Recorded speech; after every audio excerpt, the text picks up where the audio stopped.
வணக்கம் பக்தி info channel நேர்களே, நான் உங்கள் அன்பான சயின்டிஃபிக் வேதிக் அஸ்ட்ராலஜர் அஸ்ட்ரோ அரண்ஜி பேசுகிறேன். நல்லது நினைப்போம், நல்லதே நடக்கும்.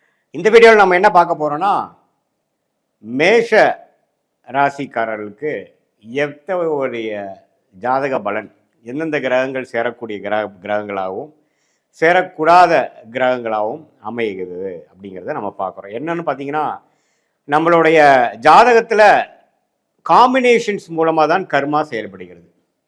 என்ன காம்பினேஷன்ஸ்? ஒரு கிரகம் இன்னொரு கிரகத்தோட ஒரு 16-18 டிகிரிக்குள்ள சேரும் பொழுது, ஒன்றுக்கு ஒன்று பக்கத்தில் இருக்கும் பொழுது அது சேர்க்கை, இங்கிலீஷில் வந்து கன்ஜக்ஷன் அப்படின்னு சொல்கிறாங்க. சார், அது வந்து மேஷ ராசிக்காரர்களுக்கு, மேஷ லக்னத்தில் பிறந்தவங்களுக்கும் அது ரொம்ப நல்லாவே பொருந்தும். எது மாதிரி ஒரு 2 கிரகங்கள் 3 கிரகங்கள் சேருவது நல்லதல்ல, ஒன்றுக்கு ஒன்று சேருது நல்லது அப்படிங்கிறத நம்ம இந்த வீடியோவில் டீட்டெயிலாக நாம் பார்க்க போகிறோம். இப்போ பாருங்கள், மேஷ ராசியில் பிறந்தவங்களுக்கு நீங்கள் என்னவாக இருந்தாலும், அஸ்வினி நட்சத்திரமாக இருந்தாலும், பரணி நட்சத்திரமாக இருந்தாலும், கிருத்திகை நட்சத்திரம் முதல் பாதத்தில் பிறந்திருந்தாலும், மேஷ லக்னத்தில் பிறந்திருந்தாலும் பாருங்கள், உங்களுக்கு ரொம்ப முக்கியமான ஒரு கிரகம் வந்து சூரியனும் குருவும். சூரிய தசையும் குரு தசையும் நல்ல பலன்களை கொடுக்கும்.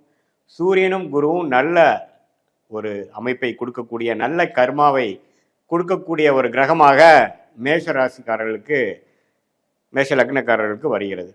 சரி, அந்த சூரியனோட யார் சேர்ந்தா அப்படியே நம்மளுடைய பலன்கள் மாறும், தவறாக போகும் பார்த்தீங்கன்னா, அது புத்திர விஷயங்கள், பாக்கியங்கள், காதல் விஷயங்கள், சர்வசாதாரணமாக சம்பாதிக்கக்கூடிய பணம், அது எல்லாம் எப்போ பாதிக்கப்படும்னா, சூரியன் வந்து சனியோட சேரும் பொழுது மேஷராசிக்காரர்களுக்கு நம்மளுடைய யோகங்கள் பாதி அளவுக்கு குறையும். எவ்வளோ, ஒரு 17-18 டிகிரிக்குள்ள 16 டிகிரிக்குள்ளே வந்துருச்சுன்னா சூரியனும் கெட்டு சனியும் கெட்டு, அதே மாதிரி சூரியனும் சனியும் ஒன்றுக்கு ஒன்று பார்த்துக்கிட்டாலும் 17-16 டிகிரிக்குள்ளே பார்த்துக்கிட்டாலும் சரி, 3ஆம் பார்வையாக பார்த்தால் சூரியன் கெட்டு சனி விலகுவார். ஸோ இப்படி சூரியனும் சனியும் கம்பைன் ஆகி ஒரு இடத்துல ஒன்றுக்கு ஒன்று பார்க்கும் பொழுது, சேர்ந்திருக்கும் பொழுது அந்த சூரியன் விஷயங்கள் நல்லா இருக்காது, அப்பா விஷயங்கள் நல்லா இருக்காது, புத்திர விஷயங்கள் நல்லா இருக்காது, அது மாதிரி தோஷங்கள் இருக்குது. அது எத்தகைய அளவுக்கு இருக்குது அப்படிங்கிறத நம்ம டீட்டெயில்டாக ஜாதகத்தில் பார்க்கலாம். ஸோ பொதுவாக சூரியன் வந்து சனியோட சேருவது நல்லதில்லை. சூரியனும் குருவும் சேர்ந்துட்டா டாப், அருமையாக இருக்கும். அரசு சார்ந்த விஷயத்தில் அரசியல்வாதிகளாக இருக்குது, கவர்மெண்ட் ஜாப் போகிறதுக்கு, நல்ல உயர் பதவி கிடைக்கிறதுக்கு, அது கரெக்டாக அந்த சூரிய திசை, சந்திர திசை, செவ்வாய், ராகு குரு திசையெல்லாம் நடுப்பீரியடில் வந்துட்டா யோகம்னு இருக்கும். ஸோ சூரியனோட குரு சேர்வது நல்லது, சனி சேர்வது சரியில்லை. சூரியனோட செவ்வாய் சேர்வது தப்பே இல்லை. சூரியன் வந்து சுக்கிரனை அஸ்தங்கப்படுத்துறது, ஒரு 10 டிகிரிக்குள்ளே வந்ததுன்னா அஸ்தங்கப்படுத்துவார், அதுவும் ரொம்ப நல்லது. சூரியனோட திசைக்கு ரொம்ப நல்லா இருக்கும். அதே சமயத்தில் சூரியன் ராகு கேதுகளோட சேரக்கூடாது. ஸோ ராகு கேதுகளோடய சேரக்கூடாது, சனியோட சேரக்கூடாது. மற்றபடி எந்த கிரகத்தோட சேர்ந்தாலும் தவறு இல்லை. அதே மாதிரி குருங்கிற கிரகம் பாருங்க, ராகு கேதுகளோட சேர்றது வந்து பிரச்சனை இல்லை. ஆனால் ராகுவோட ஒரு 4 டிகிரி 5 டிகிரிக்குள்ளே போயிட்டாருன்னா ராகு குருவோட பலனை எடுத்து குருவுக்கு எந்த பலனும் கொடுக்காம போயிடுவார். ஸோ அதனால் ராகுவோட சேரும் பொழுது குரு சண்டால யோகம் என்று சொல்லப்படுகிற யோகம் வந்துடுது. ஸோ அதனால் அது நம்ம கொஞ்சம் கேர்ஃபுல்லாக இருக்கணும். மற்றபடி பாருங்கள், ஓரளவுக்கு குரு சனியோட சேர்ந்தாலும் சனியை திருட்பலம் கொடுத்து நல்ல தொழில், நல்ல வேலை, அது மாதிரி விஷயத்தை கொடுக்க தான் செய்வார். செவ்வாயோட சேர்ந்தால் ராசி அதிபதியோடய சேர்வது ரொம்ப நல்லது. ராசி அந்த ஜாதகரே வந்து ரொம்ப சுகமாக வாழக்கூடிய, நல்ல வாழ்க்கையில் டெவலப் ஆகக்கூடிய அமைப்புகள் இருக்குது. குருவும் செவ்வாயும் சேர்ந்தால் நல்ல ஒரு அமைப்பு இருக்குது. அதே மாதிரி குரு சந்திரனும் சேர்ந்தால் சந்திரமங்கல் யோகம், அம்மா விஷயங்கள் ரொம்ப நல்லா இருக்கும். ஸோ நல்லா பல விஷயங்கள் வந்து வீடு, வண்டி, வாகனம், அது மாதிரி விஷயங்கள்லாம் ரொம்ப நல்ல ஒரு பெனிஃபிட்ஸ் வரக்கூடிய அமைப்புகள்லாம் வந்து கண்டிப்பாக குருவும் சந்திரனும் சேரும் பொழுது இருக்குது. குருவும் சுக்கிரனும் சேருவது தான் தப்பு. குருவும் ராகுவும் சேருவது தப்பு, குரு சுக்கிரன் சேருவது தப்பு. ஏன்னா சுக்கிரன் வந்து கலத்திரக்காரனாக இருந்து குருங்கிற ஒரு புத்திரக்காரனோட சேரும் பொழுது 2 பேருமே தேவகுரு அசுரகுரு என்று சொல்லப்படுகிற அந்த ஃபிக்ஷன் பிரச்சனை இருக்கிறனால 2 பேருமே பார்த்தீங்கன்னா ஒன்றுக்கு ஒன்று எதிர்மறையான ஒரு கிரகங்களாக இருக்கிறனால 2 பேரும் சுப கிரகமாக இருந்தாலும் ஒரு 10 டிகிரிக்குள்ளே 8 டிகிரிக்குள்ளே சேரும் பொழுது புத்திர விஷயத்தில் கொஞ்சம் பிரச்சனைகள், தாம்பத்திய விஷயத்தில் சில பிரச்சனைகள், திருமண விஷயத்தில் சில பிரச்சனைகளை கொடுத்துருவார். ஸோ அதனால் குரு வந்து இந்த 2 கிரகத்தோட சேர்க்கை இல்லாமல் மற்ற கிரகத்தோட சேர்ந்துருக்கிறது நல்லது. குரு புதனோட சேர்ந்துருக்கிறது தப்பில்லை. ஸோ எல்லாமே ஓரளவுக்கு பரவாயில்லை. அதே மாதிரி மற்ற ஒரு மாதிரி மிகவும் அவயோக கிரகமாகிய புதன் மேஷராசி மேஷ லக்னுக்கு வரக்கூடாத தசையாக வருகிறார். வரவேண்டிய தசையாக சூரியன் குரு வருகிறார்.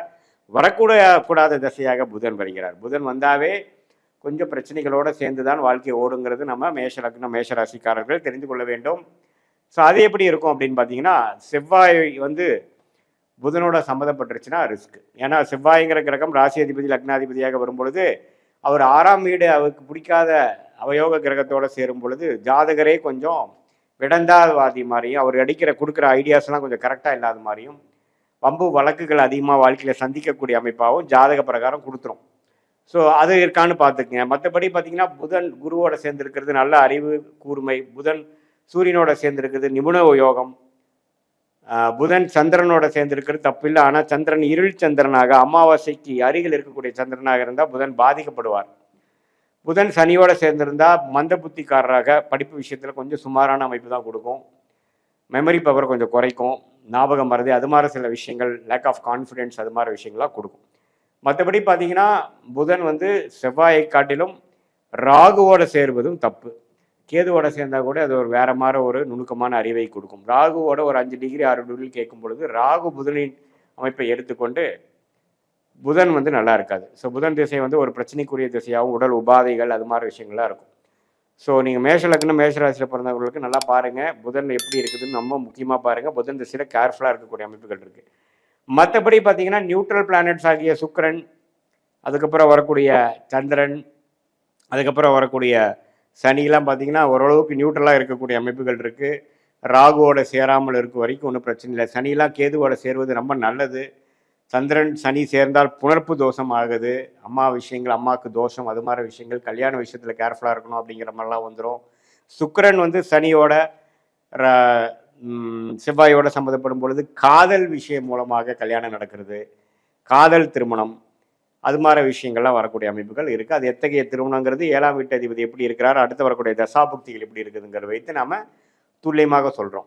ஸோ பொதுவாக இந்த மேஷ லக்னம் மேஷ ராசியில் பிறந்த நீங்கள் உங்களுக்கு எந்த மாதிரி கிரகம் நல்ல வரவேண்டிய கிரகமாக வரவேண்டிய தசையாக வருகிறதுங்கிறது தெரிஞ்சுக்கிட்டோம். குருவும் சூரியன் அது யாரோட சேரக்கூடாதுங்கிறது தெரிஞ்சுக்கிட்டோம்.